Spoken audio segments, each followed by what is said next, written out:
चाउर पिसए दिदी चाउर पिसगी वही लडुइया बान हो।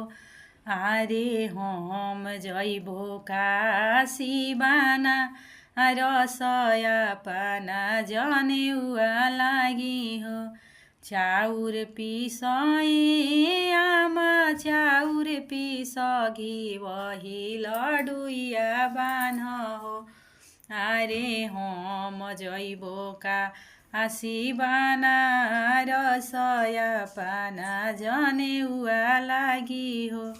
काहे लागि ए बबुआ काशी जइब अबरु बनारस जइब हो। घरही में पापा तोहर पंडितवा जनेउआ डालावा दिहे हो।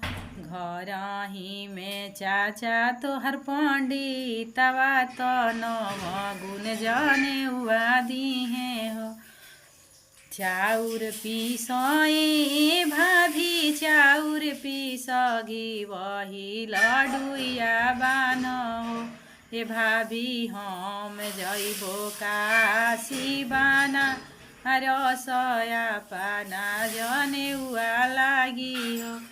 काहे लागि ए बबुआ काशी जइब अबरु बनारस जइब हो। घरही में भैया तोहर पंडितवा जनेउआ डालावा दिहे हो।